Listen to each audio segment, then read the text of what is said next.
Welcome back ख़वातीन हज़रात। और आज हम बात करेंगे उन रिलेशनशिप्स पे जो आपकी ज़िंदगी में नहीं रहते, और जब वो नहीं रहते तो आप एक लंबे अरसे के लिए एक अजीब सी फीलिंग में, एक डिप्रेशन में, एक स्ट्रेस में चले जाते हैं, या आप उसे कोई भी और नाम दे दीजिए, और आप उसी के बारे में सोचते रहते हैं और अच्छा खासा अरसा आपका कुछ ना करके गुजरता है क्योंकि आप एक फ़ेज़ में होते हैं। बहुत सारी बार मैंने सोशल मीडिया पे भी देखा, जो हस्बैंड वाइफ के आपसी ताल्लुकात हैं बहुत अरसे से ख़राब हैं, बेगम चाह रही होती हैं कि मैं इनसे अलहदा हो जाऊँ, या शौहर चाह रहे होते हैं, और फाइनली वो हो भी जाता है, लेकिन उसके बावजूद वो एक पीरियड गुजारते हैं नॉर्मलाइज होने के लिए। और भी इस तरह फ्रेंड्स में, या और आपका कोई भी ज़िंदगी में जितने रिलेशनशिप्स हैं, अगर उसमें कोई भी उतार चढ़ाव आता है तो हम उसके बारे में बहुत बेहतर तरीके से अपने आप को ट्यून नहीं कर पाते। क्या हमें वो ट्यूनिंग आनी चाहिए? क्या ऐसी कोई ट्यूनिंग हो सकती है, या हमें लाजमी वो डिप्रेशन का पीरियड उसी तरह से गुजारना है? और डिप्रेशन या दुख तो होता ही है, ज़ाहिर है हम इंसान हैं, रोबोट्स नहीं है, लेकिन क्या वो डिप्रेशन ऐसी ही होनी चाहिए कि हम उस अरसे के लिए यूज़लेस हो जाएं? बिल्कुल, इस हवाले से हम बात करेंगे। हमारे साथ डॉक्टर तमाज़ुर मौजूद हैं, जो कि health psychologist and medical doctor हैं। अस्सलाम वालेकुम। कैसी हैं डॉक्टर तमाज़ुर? ठीक ठाक, थैंक यू। एंड हमारे साथ डॉक्टर रबाब कादिर मौजूद हैं, जो कि क्लिनिकल साइकोलॉजिस्ट हैं। अस्सलाम वालेकुम। वालेकुम अस्सलाम। तो डॉक्टर तमाज़ुर, आपसे शुरू करते हैं। ये जो इस वक्त मैंने बात की सारी, इसमें क्या हमें वाकई ये पीरियड थोड़ा सा गुजारना पड़ेगा विद डिप्रेशन, और हम बिल्कुल यूज़लेस हो जाएं? अक्सर लोग कहते हैं मुझे तो ख्याल भी नहीं था कि मैं कहाँ हूँ, मुझे तो अपनी ही होश नहीं थी, या कोई ट्यूनिंग हमारी अपनी एहसासात की हो सकती है? सो द आइडिया इज़ कि एक डिफ़िकल्ट इमोशंस को प्रोसेस करना इम्पॉर्टेंट है। अगर ज़िंदगी में कोई ऐसी चीज़ आ जाए जो जिसको आपको बुरी लगे, उसका ग्रीफ पीरियड को प्रोसेस करना इम्पॉर्टेंट है। तो इट्स ओके कि आप उसको ग्रीफ पीरियड को सह लें, उसको टॉलरेट करें, उसमें अपने इमोशंस को एक्सप्रेस करें या थोड़ा दुख मना लें। That is all right, that's normal. लेकिन ये कि जैसे आपने कहा कि डिप्रेशन में चले जाना, ये डिसफंक्शनल हो जाना, ये यूज़लेस हो जाना, तो ऑब्वियसली उसके अंदर हम अपनी ट्यूनिंग कर सकते हैं और हम अपने आप को जो है वो समझा सकते हैं। और वो ऐसे कि आई थिंक कि everyone should work on their self esteem. अगर आपकी अपनी पर्सनल सेल्फ इस्टीम अच्छी है तो आप चाहे रिलेशनशिप सिक्योर अटैचमेंट स्टाइल में होंगे, तो आपको जब आप रिलेशनशिप ख़त्म होगा तो भी आप उसके लिए रेडी रहेंगे, क्योंकि आप जो अपना कॉन्फिडेंस है, जो अपनी रिस्पेक्ट है, वो आप अपने अंदर से ड्राइव करें। सो आई थिंक कि अपनी सेल्फ इस्टीम पे वर्क करना बहुत इम्पॉर्टेंट है, और अपने आप को एज अ हाई रिगार्ड पे देखना ये इम्पॉर्टेंट है। और अपनी खुद की एक पहचान होनी चाहिए आपके दिमाग में, मतलब दुनिया में होना हो आपके दिमाग में अपनी खुद की पहचान और अपनी आइडेंटिटी होनी चाहिए, which is apart from your relationship as well. So I think कि उन लोगों को भीतर ब्रेकअप को मैनेज कर पाते हैं, ब्रेकअप या डाइवोर्स से, और जो लोग बहुत ज़्यादा डिपेंडेंट होते हैं, जिनकी सेल्फ इस्टीम लो होती है, वो ज़्यादा सफ़र करते हैं इसके अंदर। वो ज़्यादा सफ़र करते हैं। जी रबाब, इसमें आप क्या ऐड ऑन करेंगी? इसमें हम एक बहुत इम्पॉर्टेंट एलिमेंट ये देखते हैं कि जिन लोगों का रिलेशनशिप ख़त्म हो जाता है, राइट, वो उनके जो थॉट प्रोसेस होते हैं ना, वो बहुत ज़्यादा होपलेसनेस की तरफ चले जाते हैं, और कहीं ना कहीं वो हर चीज़ का जिम्मेदार जो है वो खुद को ठहरा रहे होते हैं कि मेरे साथ ये सारी चीज़ें क्यों हुई। वो भी पर्सनैलिटी की टाइप्स हैं। कभी कभार हम प्रोजेक्शन यूज़ करते हैं कि हर सारी चीज़ों का ब्लेम हम सामने वाले को दे रहे होते हैं। तो आप जिनकी बात कर रही हैं कि वो बहुत ज़्यादा जो लो चले जाते हैं, वो उन पर्सनैलिटीज़ के साथ होते हैं जो अपने आप को हर सिचुएशन का ज़िम्मेदार ठहरा रहे हैं। ये सिर्फ एक रिलेशनशिप की बात नहीं है। उनकी लाइफ में कुछ भी बुरा होगा तो वो ये कहेंगे कि ये शायद मेरी ही किसी वजह से हुआ है, या फिर शायद बहुत अजीब किस्म के बिलीव्स होते हैं कि शायद मैंने कोई ज़िंदगी में गुनाह किया था कि उसकी सज़ा मुझे इस तरह से मिली है। तो सबसे पहले इम्पॉर्टेंट ये है कि आप जो है वो हर चीज़ का बर्डन अपने ऊपर नहीं ले सकते हैं, राइट। आपको यहाँ पे रैशनल रहना पड़ेगा। और अच्छा, इसमें रबाब आप देखें ना कि जब ऐसी सिचुएशन होती है तो रिश्तेदार, पड़ोसी, इर्द गिर्द के लोग वो आपको अक्सर बात ब्लेम भी कर रहे होते हैं। अगर डायरेक्टली नहीं भी कर रहे तो इनडायरेक्टली कर रहे हैं। फिर घर वाले भी अक्सर डिपेंडेंसी की जो आपने बात की उसमें यही करते हैं कि तुम्हारी वजह से ऐसा हो गया, तुम्हारे बच्चे इस तरह हो रहे हैं, रुल रहे हैं, तुम थोड़ा सा बर्दाश्त कर लेती, तुम यूँ कर लेती। तो हम तो वो सपोर्ट सिस्टम वैसे भी नहीं देते हैं। देखिए, ये हमारी सोसाइटी का सबसे डार्केस्ट साइड है। मैं ये कहूँगी कि हम लड़की को शुरू से, मैं लड़की की ही बात करूँगी इस वक्त, कि हम उसको शुरू से ही कहते हैं कि तुम्हारा जनाजा जो है ना वो आना चाहिए, और इसके पहले जो है ना वो तुम वापस नहीं आनी चाहिए। लेकिन हमें ये चीज़ें देख रहे हैं इस वक्त कि हमारी सोसाइटी में बहुत सारे साइकोलॉजिकल डिसऑर्डर्स आ रहे हैं। आपको नहीं पता कि आपका पार्टनर जो है वो कितना टॉक्सिक है, मे बी वो नार्सिसिस्टिक पर्सनैलिटी के साथ है, मे बी वो किसी एंटी सोशल ट्रेट्स के साथ है, मे बी वो ड्रग एब्यूज़र है। मेरे पास कितने ऐसे केसेस आए हैं कि लड़की की गलती नहीं थी, सिर्फ एक ड्रग्स की वजह से या उसके हैवी डोज की वजह से वो जो है वो इतना कॉन्शियस में नहीं था और उसने तलाक दे दिया, राइट। और अल्टीमेटली ब्लेम सारा लड़की के ऊपर आया। तो जब हम किसी को ये मैसेजेस देते हैं कि तुम्हें बर्दाश्त कर लेना चाहिए था, तो हमें एक सेकंड के लिए ये सोचना चाहिए कि अगर क्या हम उसकी जगह होते तो क्या बर्दाश्त कर पाते ये चीज़ें। तो आप एम्पैथाइज करें, बिल्कुल सही बात आपने की कि हम कर सकते हैं या नहीं। हाँ, क्योंकि हमें हमेशा वही एडवाइस देनी चाहिए ना जो हम अप्लाई कर सकते हैं अपने ऊपर। अच्छा, ये इस तरह के रिलेशनशिप में फिर अभी तो जिस तरह आप लोग बात कर रहे हैं, जाहिर है ये एक डिफरेंट माहौल है, लेकिन जो शख्स वाकई इसके अंदर है उसके लिए बहुत मुश्किल होती है, तो उनके लिए क्या सजेशंस हैं? They need to work on themselves, ये सजेशन है। और ये कि दे नीड टू, क्या उनको किसी साइकोलॉजिस्ट के पास जाना चाहिए?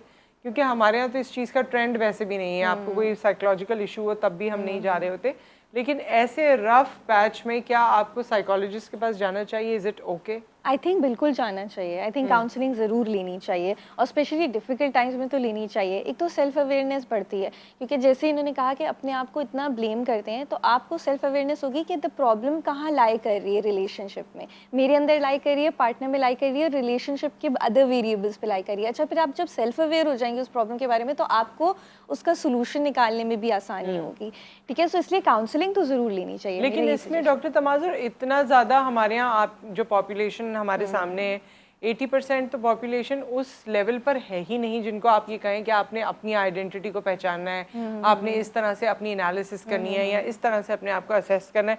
हमारे यहाँ तो ज़्यादातर लोग आप देखिए कि बहुत ही ज़्यादा मुश्किलात में हैं और उनके पास ज़्यादा चॉइसेस भी नहीं होती लाइफ में। अच्छा, ये ब्रोकन रिलेशनशिप के साथ साथ जो सडन डेथ हो जाती है उसमें भी अपार्ट हो जाते हैं हम, उसकी भी मैं बात कर रही हूँ कि उस सब में आप कैसे अपने आप को फिर आप मतलब एक आम नॉर्मल एवरेज ह्यूमन बीइंग जो पाकिस्तान में है, जिसको आप देखती हैं, मेल है फीमेल है, उसके लिए क्या सजेशन है? अच्छा देखिए, ग्रीफ के साथ तो मैं ये कहूँगी कि इट्स ओके टू ग्रीव। अगर आपने अपने प्यारे को खो दिया और आप दुख में हैं, तो ग्रीव करना it's okay and it's very normal to grieve. हमारे यहाँ ना प्रॉब्लम ये है कि हम ग्रीफ को, हम चूँकि हमारे यहाँ शरई तौर पे ये कि 3 दिन दुख मनाया तो ख़त्म, तो एवरीवन एक्सपेक्ट कि आप जो है वो 3 दिन के बाद बिल्कुल खड़े हो जाएंगे और भागने दौड़ने लग जाएंगे। आपने अगर अपना प्यारा खोया है तो ऐसा तो नहीं हो सकता। So it's okay to give. So I think बहुत नॉर्मलाइज करने की ज़रूरत है कि अगले को 1 साल तो लग जाएगा, स्पेशली उससे थोड़ा नॉर्मल होने में। नहीं डॉक्टर तमाज़ुर, आपको ये नहीं लगता कि हमारे यहाँ लोग भी नॉर्मलाइज नहीं होने देते? खास तौर पे जब किसी का इंतकाल हो जाए तो आप देखिए, अगर हस्बैंड का हो गया, वाइफ का हो गया, माँ बाप का हो गया, लोग आपको बार बार खींच के उसी चीज़ पे लेकर आते हैं, बार बार आपसे वही सब बातें करते हैं। एक तो हर आने वाले को आप सारा कुछ किस्सा रिपीट करते हैं, और उसके अलावा भी अब बार बार उसी जगह पे लोग, अगर आपने किसी के हस्बैंड की डेथ हो गई, हमारे यहाँ बड़ा अनफॉर्चुनेट है, वो खातून कहीं अच्छा पहन ओढ़ के चली गई, तो लोग उसके बारे में बातें बनाना शुरू कर देते हैं। मतलब ऐसे लगता है कि उसकी ज़िंदगी भी ख़त्म हो गई साथ में। और इतना तकलीफ तो है कि अब अगला अच्छा पहन के थोड़ा अपने आप को, दिमाग को डिस्ट्रैक्ट कर रहा है या थोड़ी ज़िंदगी में आने की कोशिश कर रहा है, उससे कोई ना कोई ऐसी बात सुनने को मिल जाएगी। अच्छा, फिर सवालात ऐसे करते हैं, उन्हें हुआ क्या था, क्या हुआ, दोबारा बताएं, ऐसे कैसे हो गया, इतनी जल्दी कैसे हो गया, और फिर they make you feel guilty. अब पहले ही अगला दुख में है, तो उन्हें अपने हिसाब से ये तो खुश लग रहे हैं, इनको तो कोई फर्क ही नहीं पड़ा, ये तो खुश हैं, सब अपनी चीजें कर रहे हैं, तो फिर क्या करेंगे? आपके आगे तो नहीं रोएंगे ना, कमरे में जाके ही रोएंगे ना। सही बात। तो इसलिए ये जज करना कि अगला खुश लग रहा है तो बहुत गलत बात है। और बात ये है कि ऐसा नहीं होता ग्रीफ में कि अगला अगर हंस दिया है तो वो खुश है, नहीं। अगर वो हंस दिया है तो वो 2 मिनट के लिए हंसा है, वो इन लीप्ड ऑन डिप्रेशन में भी है। सो डिप्रेशन में होने का ये मतलब नहीं कि अगला मुस्कुरा नहीं कर सकता। हमने ऐसे कितने केसेस देखे हैं और कितने केसेस पढ़े हैं कि जनाब हंस रहे थे, बात कर रहे थे, पार्टी कर रहे थे, और फिर गए और सुसाइड कर ली। तो इतनी क्रॉनिक डिप्रेशन में थे वो। सो ये जज करना कि ये दुख नहीं है या तकलीफ नहीं है तो बहुत गलत बात है। एंड दूसरा, I also want to talk about कि जो लोग बात करते हैं, जब वो अफसोस करने आते हैं, उनमें से जो कुछ बातें करते हैं वो बहुत तकलीफ दे बातें होती हैं।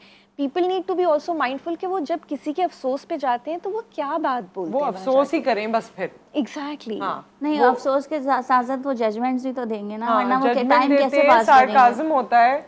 नहीं, असल में प्रॉब्लम ये है कि जिस तरह से आपने कहा डॉक्टर कि ग्रीफ का एक पीरियड होता है, राइट। यहाँ पे हम थोड़े से साइकोलॉजिकल चीज़ों को डिस्कस करेंगे। ग्रीफ एक पीरियड तक हो तो वो नॉर्मल कहलाता है, लेकिन बिलफर्ज अगर 2 हफ्ते तक आप रोते ही जा रहे हैं और आपका ग्रीफ 2 हफ्ते तक चलता है तो वहाँ पे आपका डिप्रेशन जो है वो शुरू होने लगता है, राइट। वहाँ पे आपके इस डिप्रेशन के सारे सिम्टम्स आने लगते हैं। तो यहाँ पर जिस बंदे को ग्रीफ है या फिर वो इस चीज़ को अपने आप को जो है वो सेल्फ एनालिसिस करे कि क्या मेरा ग्रीफ इतना ज़्यादा बढ़ गया है कि मेरी लाइफ की रूटीन डिस्टर्ब हो गई है, या मेरा रोना इस इंटेंसिटी पे आ रहा है कि मेरी जो है वो बाकी सारी चीज़ें डिस्टर्ब हो रही हैं। तो इसका मतलब यह है कि मैं ग्रीफ से अब निकल चुका हूँ और मैं किसी साइकोलॉजिकल डिस्टर्बेंस की तरफ जा रहा हूँ। तो ग्रीफ सिर्फ उस वक्त तक है जब तक आपको याद आ रही है आप रो रहे हैं, राइट। आपने अपना जो है वो प्यारा खोया, अगर आप नहीं रोएंगे तो आप इमोशनली कोल्ड कहलाएंगे। लेकिन आप साथ साथ ये भी देखें कि आपकी लाइफ की रूटीन जो है वो डिस्टर्ब होती जा रही है अगर उसी वजह से, तो आप आहिस्ता आहिस्ता साइकोलॉजिकल डिसऑर्डर्स को अपने अंदर पैदा करते जाएंगे। अच्छा रबाब, हमारे यहाँ क्या हमें ब्रेक पर जाना है या मैं एक और सवाल, एक ब्रेक है, ब्रेक के बाद जब हम वापस आते हैं तो ये भी बताइए हमारे यहाँ ना नंबर ऑफ आंसू कितने हैं उससे ये डिसाइड किया जाता है कि कोई कितने दुख में है या किसी को वाकई तकलीफ है या नहीं, कोई गम में है। हम यही देखते हैं कि अच्छा वो रो रहा था तो उसे दुख है, अच्छा वो इतनी देर रोता रहा तो उसे दुख है, या जो नहीं रोया उसे दुख नहीं है, जो सामने नहीं रोया उसे दुख नहीं है। तो ये जो हमने कैटेगरी बनाई हुई है ऑब्वियसली ये भी हम सबको इम्पैक्ट करती है और फिर ये बातें भी हमारे कानों तक पहुँचती हैं तो हमें इम्पैक्ट करती हैं। इस पर हम बात करेंगे ब्रेक के बाद।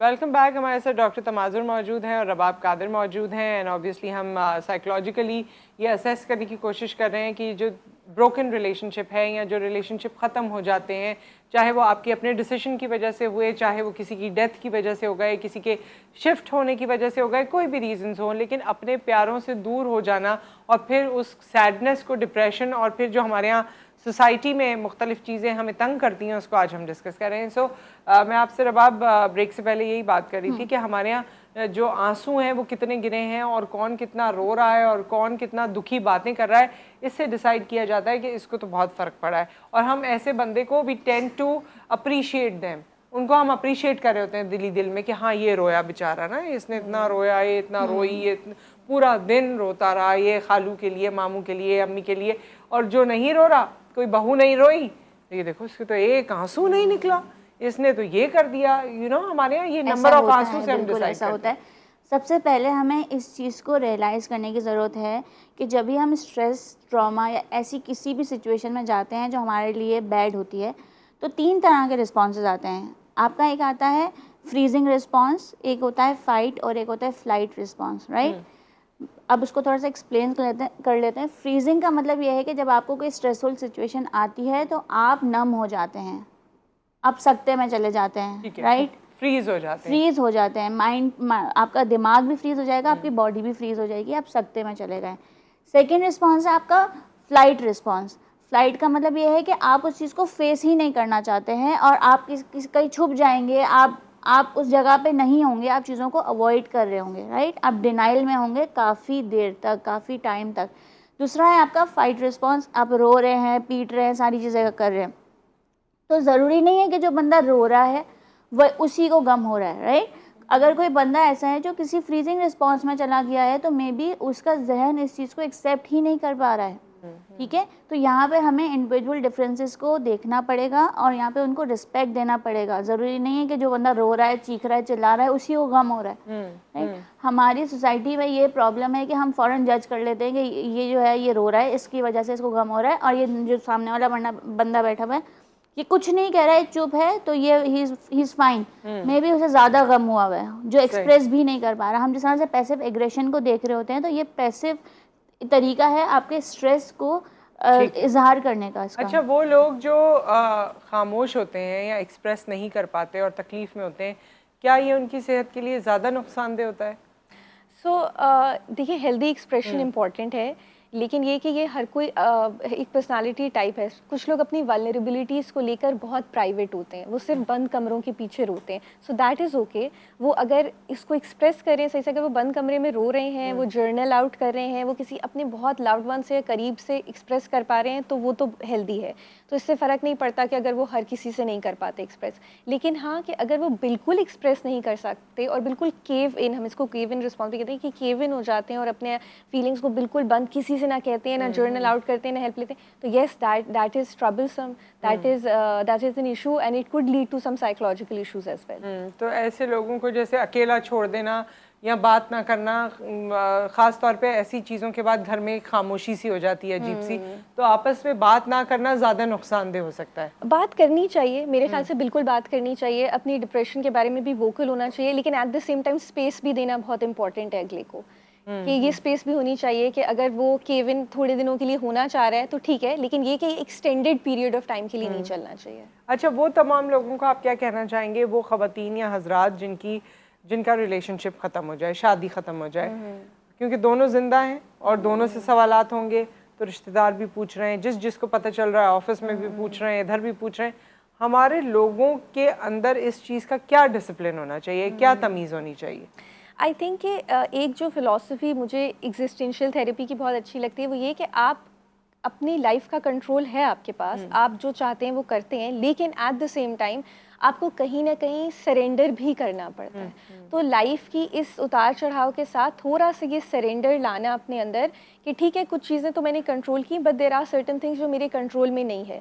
तो उसमें ये है कि अगर मेरा रिश्ता नाकाम हो जाता है तो उसके अंदर बहुत सारे और वेरिएबल्स इन्वॉल्व हैं जो मेरा कसूर नहीं हो। जैसे कि इन्होंने पहले कहा था कि अपने आप को ब्लेम नहीं करें, अपनी सेल्फ इस्टीम पे काम ज़रूर करें, ठीक है, अपनी आइडेंटिटी बनाएं, और ये कि इट्स ओके, जहाँ बुरा वक्त है वहाँ अच्छा वक्त है, एंड दिस इज़ लाइफ। क्या कह सकते हैं इसमें आप क्या कहेंगी रबा?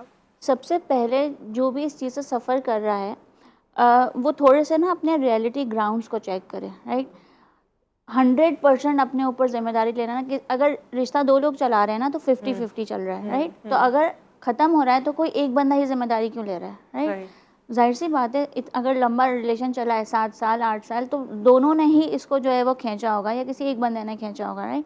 तो अगर हम सारी गलतियों की जिम्मेदारी अपने सर पे ले लेते हैं कि यार मेरी ही वजह से ये सारी चीज़ें हुई है और मेरे साथ ये सब कुछ हुआ है, तो ये रॉन्ग है, यहाँ पर ये गलत है। यहाँ पर अगर आप अपने आप को 100% ज़िम्मेदार ठहरा रहे हैं तो कहीं ना कहीं आपको ये वाली रियलिटी का इंसाइट भी होना चाहिए कि मैंने कितनी कोशिश की इस रिश्ते को चलाने के लिए या बेहतर करने के लिए। बट अगर नहीं हुआ है तो there are so many options.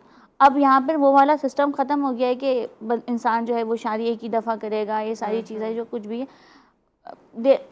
हाँ, मतलब लाइफ यहाँ पर खत्म नहीं मतलब हो रही। आपकी लाइफ में कभी भी कोई भी ऐसा इंसान आ सकता है जो आपको वो वाली प्रायोरिटी दे सकता है जो शायद आपको अब तक लेकिन नहीं हम मिली। पास्ट में भी तो बहुत रहते हैं, हम ग्लोरीफाई भी पास्ट को बहुत करते हैं कि देखो पहले अच्छा था, पहले यूं था, पहले ये था। इसी तरह किसी भी रिलेशनशिप को भी हम ग्लोरीफाई करते हैं जब वो ख़त्म हो जाता है कि ये ऐसा था, ये यूं था, ये यूं ना होता। ये सब चीज़ें भी तो हैं। मतलब वही बात है ना, चले जाने के बाद कदर होती है कि ना वो इतना अच्छा था, लेकिन अगर जाहिर सी बात है वो अच्छा होगा, मगर उस वक्त भी हम वो सारी पॉजिटिविटीज़ को फैंटेसाइज कर रहे होते हैं जो शायद नहीं होती हैं इतनी ज़्यादा, और वहाँ पे टॉक्सिसिटी ज़्यादा होती है, मगर हम ही डिनाइल में होते हैं कि ये सारी चीज़ें भी हमारे साथ हुई हैं।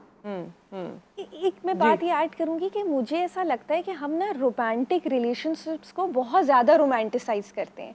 ज़िंदगी में और भी बहुत से खूबसूरत लम्हात हैं, लेकिन थ्रू मीडिया का भी असर है, कुछ हमारा भी कसूर है, ऑब्वियसली नेचर ने भी बनाया है, लेकिन हमने भी ना कुछ उसको बहुत मिर्च मसाला लगा के उसे रोमांटिसाइज किया, रोमांटिक रिलेशनशिप्स को। जबकि आप देखें कि एक माँ बनने का जो एक्सपीरियंस है वो भी बहुत खूबसूरत है, एक बेटी होना भी बहुत खूबसूरत है, एक बेटा होना भी बहुत खूबसूरत है, और बहन भाई होना भी बहुत, मतलब बहुत सारे और खूबसूरत रिलेशनशिप्स में बहुत खूबसूरत मोमेंट है, लेकिन हम इसको इतना रोमांटिसाइज करते हैं और इतनी ज़्यादा अपनी सेल्फ इस्टीम इस पर लोग डिपेंडेंट कर देते हैं। और एक सेंस ऑफ माइलस्टोन होता है कि जनाब शादी हो गई, माइलस्टोन अचीव, तो फिर वो एक सेंस ऑफ, वो जब डाइवोर्स होती है, ब्रेकअप होता है, तो उन्हें लगता है कि हम लूजर हैं। आई थिंक ये इस मेंटालिटी पे काम करने की बहुत ज़रूरत है कि अगर आपकी डाइवोर्स हो गया, ब्रेकअप, तो आपने कुछ लूज नहीं किया। यहाँ पे प्रॉब्लम ये भी है कि लोगों ने अपनी प्रायोरिटीज़ रखी हुई हैं। अब उनकी प्रायोरिटीज़ में यही है कि हमारा रोमांटिक रिलेशनशिप, वो बाकी किसी चीज़ को देखना ही नहीं चाह रहे। बाकी आपका सोशल मीडिया भी इसी से ही भरा हुआ है। कि आप यही दिखाना चाहते हैं और हमारा मीडिया भी यही दिखा रहा है, हमारे सेलिब्रिटीज़ भी यही दिखा रहे हैं, हर पल पल की खबर जब वो डाल रहे हैं अपने पार्टनर के साथ, स्पाउस के साथ, तो तो हमारी सेल्फ आइडेंटिटी एक्चुअली में ना यहाँ पे बहुत ज़्यादा जो है ना वो रुइन हो गई है कि हम अपने आप को कुछ समझ ही नहीं पा रहे हैं। अच्छा, अगर मैं आपसे स्टेप वाइज पूछूं, आप दोनों हमें स्टेप बता दीजिए कि अगर आप घर में हैं, लोनली हैं, विद इन योर सेल्फ, ये नहीं है कि आपके पास लोग नहीं हैं, आपके पास लोग हैं, आपके पास और रिश्ते हैं, माँ बाप हैं, सब हैं, लेकिन आप फील कर रहे हैं अभी जो आपका ब्रेकअप हो गया है या आपकी किसी भी किस्म की सडन कोई इस तरह का रिलेशनशिप ख़त्म हुआ है, तो कौन से वो स्टेप्स हैं जिनको फॉलो करना चाहिए, अपनी मदद आपके तहत आप वो करें?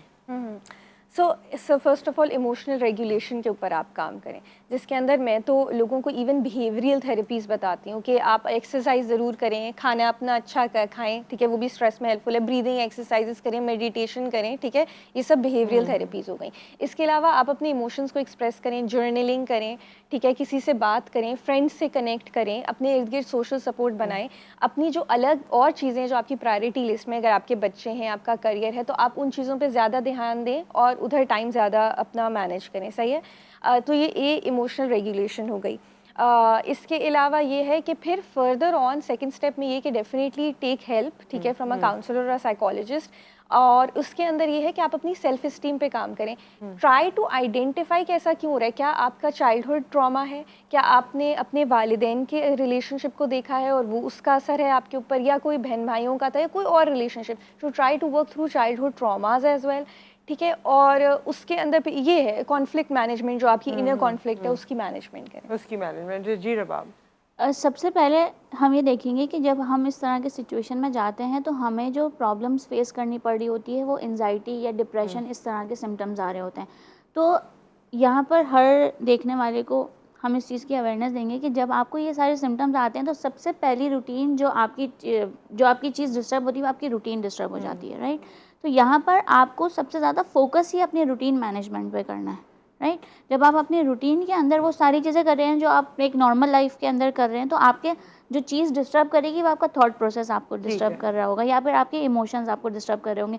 उसके लिए आपको अगर आपके पास ऐसा सपोर्ट सिस्टम नहीं है, क्योंकि ज़्यादातर केसेस में हमने ये देखा है कि लोग एट द एंड खुद से अप्रोच करते हैं, कहते हैं हमारे फैमिली को मत बताइएगा कि हमने आपको अप्रोच किया है, एक ये वाला मसला भी है। तो हम उनको ऑनलाइन जो है वो काउंसलिंग सेशंस दे रहे होते हैं। मैं अपने बारे में बताऊं कि मैं ऑनलाइन सेशंस भी दे रही होती हूँ उन लोगों को जो लोग फिजिकली नहीं आना चाह रहे होते हैं, अपनी फैमिली से छुप के सेशंस ले रहे होते हैं। तो हम उनकी ऑनलाइन जो है वो इमोशनल रेगुलेशन हो गई या कॉग्निटिव थेरेपीज़ हो गई, उस पर काम कर रहे होते हैं। तो जब आपके हाथ से चीज़ें जा रही हैं, आपको कोई सपोर्ट सिस्टम नहीं मिल रहा है, तो उस वक्त अपनी मदद आपने करनी है, आपको अपनी हेल्प खुद करनी है। और दूसरा ये है कि there is a high time, जब आपकी लाइफ डिस्टर्ब हो रही है तो आपको साइकोलॉजिकल इश्यूज आ रहे हैं, और उस वक्त आपका सबसे अहम अपने लिए ये फ़र्ज़ है कि अपने लिए आप जब कोई ऐसी चीज़ हो जाए तो आप बिल्कुल जाने वाले का ख्याल दिल में आता है, और अगर कोई सडन डेथ हो जाए या कोई इस तरह से इवन इलनेस के बाद भी माँ बाप और कुछ रिश्ते तो ऐसे हैं ना कि जो आप सालों साल गुजर जाते हैं मगर उसको ओवरकम नहीं कर पाते। Whenever you think about that आपको पहले जैसी ही फीलिंग होती है, but still life goes on, you have to move on, और आपको एक नॉर्मल माइंड में आना है, एक नॉर्मल सिस्टम में आना है। तो उसके लिए सबसे पहले मेरे ख्याल में अपनी मदद आप ही करनी पड़ती है।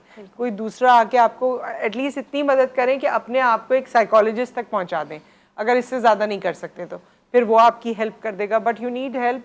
जी, जैसे अभी आपने एक बात कही ना कि हम दोबारा से वो मोमेंट, तो हमें साइकोलॉजिकल इश्यूज होते ही उस वक्त हैं जब हम एक बैड मोमेंट को बार बार रिलेट कर रहे होते हैं और अपने आप को विक्टिम समझ रहे होते हैं। आई होप कि कुछ लोगों के लिए इम्पॉर्टेंट रहा होगा ये हमारा सेगमेंट, और ज़िंदगी में ऐसा मोड़ कहीं ना कहीं किसी ना किसी के साथ आता है। तो अगर कोई चीज़ आपकी ज़िंदगी में गुजरी है तो आई होप कि इनकी बातों से कुछ आपको तकवीत मिली होगी या कुछ फूड फॉर थॉट मिला होगा कि आप अपनी ज़िंदगी को किस तरह से आगे लेकर चल सकते हैं। Thank you doctor Tamazur, thank you Rabab, आप दोनों यहाँ तशरीफ़ लाई। और यहाँ एक ब्रेक आ गया, ब्रेक के बाद वापस आएंगे और हम फूड सेफ्टी पे बात करेंगे।